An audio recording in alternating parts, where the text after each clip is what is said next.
कहानी का उन्वान है अमाल नामा। ये मेरी कहानी है, समाप्त फरमाएं। गर्मी शिद्दत की थी, चारों तरफ नजर दौड़ाई, आदमी न आदमी की जात नजर आ रही थी। एक हू का आलम था। मैं बुदबुदाया, या अल्लाह, ऐसा भी क्या गुनाह कर दिया कि मुझ अकेले पर ही हश्र का मैदान बर्पा कर दिया। तब तक एक गरजदार आवाज आई, बस थोड़ी देर के लिए अकेलेपन से डर गए? मुझसे ज्यादा अकेलेपन को कौन समझ सकता है? अजल से अब तक अकेला ही तो रहा हूं। चुपचाप बैठ जाओ। मैं अब समझ चुका था कि ये दुनिया नहीं है और धीरे से बैठ गया। धीरे धीरे लोग आने लगे, मैदान भरने लगा। तब जाकर मेरी जान में जान आई। लोग इतने ज्यादा हो गए थे कि अफरा तफरी का माहौल हो गया। फरिश्ते इंसानों को संभालने में हलकान हो रहे थे और इब्लीस को उसकी बगावत पर कोस रहे थे। बगावत न करता तो ये दिन देखने न पड़ते। मैं भी पागलों की तरह इधर उधर दौड़ रहा था। एक फरिश्ता जो सबको लाइन में लगने में सबकी मदद कर रहा था, सब लाइन में लग जाओ, सब लाइन में लग जाओ, इधर उधर मत टहलो। लेकिन हम ठहरे इंसान कहाँ मानने वाले थे। इधर उधर घूमता देख एक फरिश्ता मेरे पास आया। अरे भाई, क्या ढूंढ रहे हो? मैं उसकी तरफ सीना चौड़ा करके बोला, अपने फिरके की लाइन ढूंढ रहा हूं। वो फरिश्ता मेरी बात सुनकर चौंक गया। क्या? कौन सा फिरका? मैं समझा फरिश्ता समझा नहीं। मैंने फिर से कहा, अरे भाई, मेरा फिरका, जन्नती फिरका, जिसके लिए हम दुनिया में लड़ते थे। यहाँ कोई फिरका उरका नहीं है। यहाँ सिर्फ अमाल नामा अमाल देखा जाएगा। अब सीधे सीधे लाइन में लग जाओ। मुझे उस बाबा पर बहुत गुस्सा आ रहा था जो हर वक्त कहता था वहां अपने फिरके की स्पेशल लाइन होगी। देखा, स्पेशल लाइन के चक्कर में कतार और लंबी हो चली थी। लेकिन मरता क्या ना करता, मायूस होकर कतार में लग गया। गर्मी से भेजा उगल रहा था। कतार में खड़ा अपनी बारी का इंतजार कर रहा था कि अचानक मेरी नजर सबके दाहिने हाथ पर गई। सबके हाथ में एक कागज का टुकड़ा था। मैं चौंका, या अल्लाह, अब ये क्या है? मैंने सामने वाले से पूछा, भाई साहब, ये आपके हाथ में क्या है? वो मुड़ा तो देखा एक दौर का बादशाह था जिसके रोब से दुनिया डरती थी। मैं थर थर कांपने लगा, लेकिन मुझे याद आया मैं तो बादशाहों के बादशाह के दरबार में खड़ा हूं।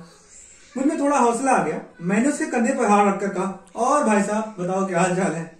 लेकिन वो मुझसे ज्यादा डरा हुआ था और धीरे से बोला, ठीक हूं, और ये जो तुम पूछ रहे हो ये नामा अमाल है। मैंने उसका नामा अमाल अपने हाथ में लेकर देखा तो जगह जगह किसानों, मजदूरों, औरतों और बच्चों के खून से लाल था। मैंने कहा, ये नामा अमाल कहाँ मिलेगा? ये तो आपके फरिश्ते देंगे। मेरे फरिश्ते? हाँ हाँ, आपके फरिश्ते। अच्छा ठीक है। मैंने बादशाह से कहा, आप कतार में मेरी जगह महफूज रखना, मैं अपने फरिश्तों को ढूंढ कर आता हूं। मैं बहुत ढूंढने के बाद एक जगह फरिश्ते आपस में लड़ते मिल गए। मैंने कहा, आप लोग यहां लड़ रहे हैं? वहां हिसाब किताब शुरू हो गया। दोनों फरिश्तों के हिसाब किताब में एक नेकी का फर्क आ रहा था। मैंने बदी के फरिश्ते से कहा, देख लो अपने हिसाब से कुछ हो सके तो। मैंने जिंदगी भर आपको अपने कांधे पर बैठाकर चला हूं। आप एहसान नहीं मानोगे तो कौन मानेगा? आप नहीं समझोगे तो कौन समझेगा? लेकिन दुनिया की तरह यहां भी हो रहा था। जिसको जिंदगी भर कांधे पर बैठाओ वही आखिर में फरेब देता है। झगड़ा इस कदर बढ़ा कि खींचतान में नामा अमल फट गया। मैं तो भौचक्का देखता रह गया। तब तक कोई पुकार हुई, इरफान खान वल्द मतीउल हक हाजिर हो। किसी तरह हाफ्ता काफ्ता बारगाह इलाही में पेश हुआ।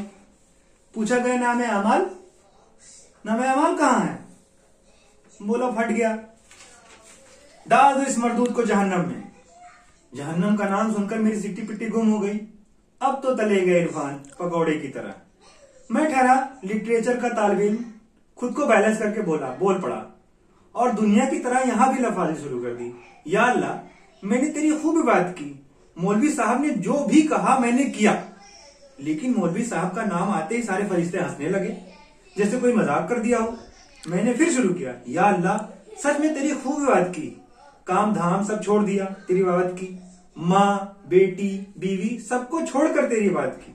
मैं निकल पड़ता था। नौकरी के वक्त भी तेरी इबादत करता था। सबके हक छोड़कर तेरा हक अदा किया। मेरे बगल वाले ने मुझे दबाया, क्या बक रहे हो? इन्हीं वजहात की बिना पर मुझे जहन्नम मिली है। मेरे सारे सवाब, मेरे बच्चे, मेरी बीवी, मेरी माँ, मेरे पड़ोसी जिनका हक मारा था वो लेकर गए अपना मेरा हिस्सा, और मैं खाली रह गया। आवाज आई, हमने तुझे इंसान बनाया था, चाहते तो फरिश्ता बनाकर तुझसे इबादत करवाते। किसी के हक को हम माफ नहीं कर सकते। ले जाओ इसे। मैंने आखिरी दांव खेला। अल्लाह, मेरे दिल में हमेशा जहन्नम का डर और जन्नत की मोहब्बत से मामूर था।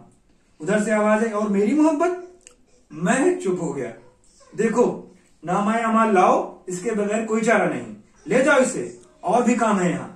मैंने कहा, बख्श दे, बगैर हिसाब किताब। अगर तू रहीम ज्यादा है तो जन्नत दे दे, अगर मैं गुनाहगार ज्यादा हूं तो जहन्नम दे दे। लेकिन सारी दलीलें धरी की धरी रह गई। मायूस होकर लौट ही रहा था कि एक फरिश्ते ने मुझे रोक लिया। मैंने तुम्हारी रुदात सुन ली है, मैं नामाए आमाल वाले दफ्तर से हूं, तुम्हारा काम कर सकता हूं, तुम भले आदमी दिखते हो। उसकी जबान से खुद को भला आदमी सुनकर बहुत खुश हो गया, फूले नहीं समाया। अच्छा, आसमानों तक मेरे चर्चे हैं। फरिश्ते ने मुझे हिलाकर कहा, कहां खो गए? ज्यादा खुश होने की जरूरत नहीं है, इसमें 2 शर्तें हैं। एक तो जन्नत दोज़ख तुम्हारे रिस्क की बात है, दूसरे इसके लिए तुम्हें नेकियां चुकानी पड़ेगी। नेकियों का नाम सुनते मेरे कान खड़े हो गए।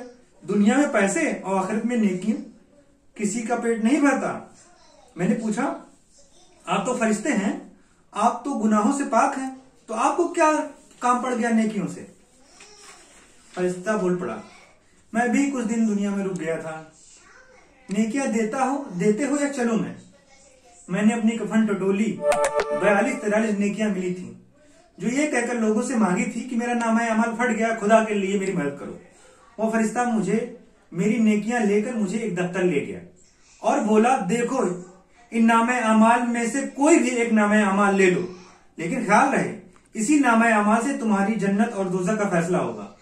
वह मुझे अमाल नामों के ढेर के बीच छोड़कर चला गया। मेरी नजर में सबसे मोतबर मेरे गांव के मौलवी साहब थे। मैं हमेशा सोचता था कि उनकी जन्नत पक्की होगी। मैंने फौरन ही उनका नामे अमाल निकाल लिया और खुशी से दौड़ने ही वाला था कि याद आया, जन्नत का मामला है, एक बार देखना तो बनता है। खोलकर देखा तो दंग रह गया। अब समझ में आया कि मौलवी साहब का नाम आते ही फरिश्ते इतना हंस क्यों रहे थे। अब पता चला मौलवी साहब जिस लड़की का भूत उतारने जाते थे, पता चला अपना भूत उतार के आते थे। बच गया और चुपचाप उस नामे अमाल को उसी जगह रख दिया जहां से निकाला था। इसके बाद वकील साहब, पंडित जी, नेताजी, प्रधान जी, सबके नामे अमाल देखता रहा और वहीं डालता रहा, और आखिर में मैला कुचैला नामे अमाल मिल ही गया। उसको लेकर दौड़ता हुआ खुदा के सामने पेश हुआ। तराजू में उसको रख दिया। मेरी नेकियों का पलड़ा भारी निकला, मेरी जन्नत पक्की हो गई।